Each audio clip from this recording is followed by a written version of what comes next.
You've been called so nice your whole life.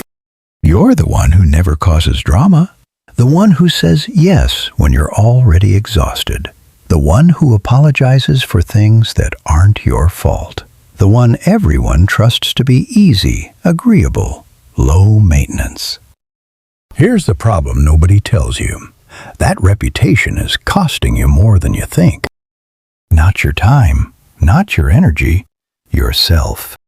In the next few minutes, I'm going to walk you through the hidden price of being too nice, where it actually comes from, the ways it quietly wrecks your relationships and your mental health, and how to become genuinely kind without disappearing in the process. Let's get into it. Section 1. Nice versus kind. They are not the same thing. Most people use nice and kind like they're interchangeable. They're not. Kindness comes from strength. It's a choice you make because it aligns with your values, even when it costs you something. Niceness, especially the chronic reflexive kind, often comes from fear. Fear of conflict, fear of being disliked, fear of rejection or abandonment.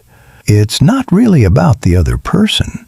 It's about managing your own anxiety by keeping everyone around you comfortable.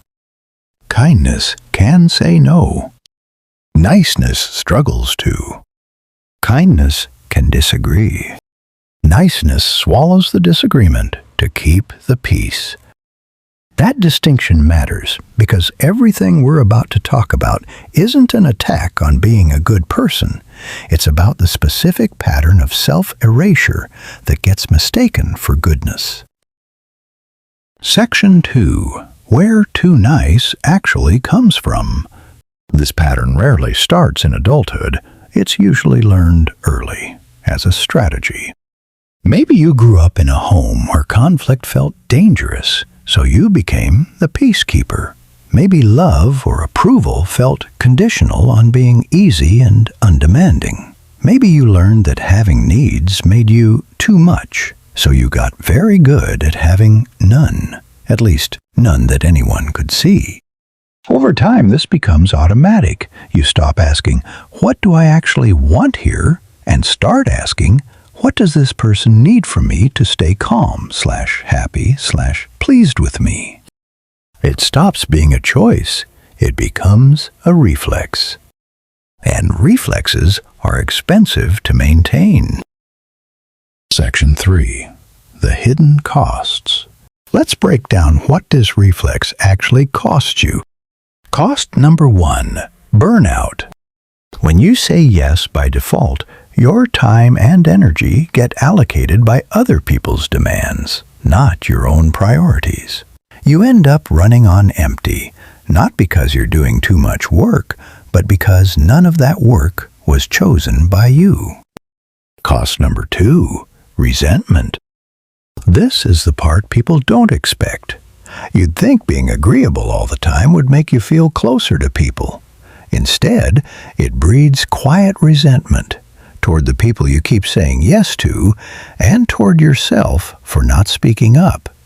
Resentment is what unexpressed needs turn into when they don't have anywhere else to go. Cost number 3. Blurred boundaries.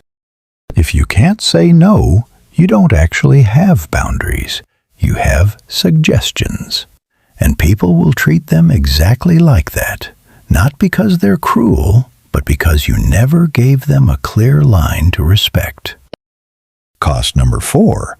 Loss of identity. This is the deepest cost.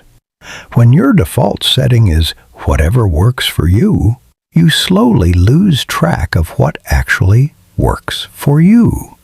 Preferences atrophy. Opinions go quiet. Eventually, you can be in a room full of people who know you well and realize you're not sure they know who you actually are, because you've spent years showing them a version of yourself edited for their comfort. Section 4. How this sabotages relationships. Here's the irony. People-pleasing is usually done in service of relationships, and it ends up damaging them. Real intimacy requires honesty, and honesty requires risk. If you're always agreeable, the people close to you never get the real data on what you think or feel. They're relating to a performance, not a person. And when the resentment eventually surfaces, because it always does, it often comes out sideways. Passive aggression, sudden withdrawal, or an explosive blow-up after months of silence. That damages relationships far more than an honest no ever would have. Section 5. Signs you're overextending yourself. Quick self-check. You might be in this pattern if you say yes and then immediately feel dread. You rehearse conversations in your head to avoid disappointing someone. You feel guilty resting or guilty for having a preference. You're the one who doesn't mind every time. You over-explain or over-apologize when you decline something. You feel responsible for other people's emotional reactions to your choices. If a few of these hit close to home, that's not a character flaw, it's a pattern, and patterns can be changed. Section 6. How to set boundaries without the guilt. A few practical shifts. 1. Replace the instant yes with a pause. Let me check and get back to you buys you time to ask what you actually want instead of answering from autopilot.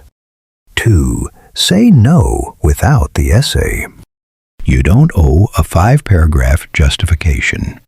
I can't take that on right now is a complete sentence. 3. Let people be disappointed. Someone else's disappointment is not an emergency you're required to manage. It's a normal, survivable human emotion. Theirs, not yours to fix. 4. Practice on low-stakes situations first. Don't start boundary setting with the hardest relationship in your life. Start small, declining a minor request, stating a mild preference, and build the muscle. 5. Notice the discomfort without obeying it. The guilt you feel when you say no isn't proof you're doing something wrong. It's often just an old alarm system going off out of habit. Becoming kind instead of nice. None of this means becoming cold or difficult or self-centered. It means trading a fear-based niceness for a grounded kindness. The kind that can hold both compassion for others and respect for yourself at the same time. You don't have to earn your place in people's lives by disappearing. The people worth keeping around will still be there when you start showing up as yourself. If this resonated with you, let me know in the comments. I'd genuinely like to hear which part hit hardest. And if you want more on boundaries, self-worth, and emotional growth, subscribe. There's more of this coming. I'll see you in the next one.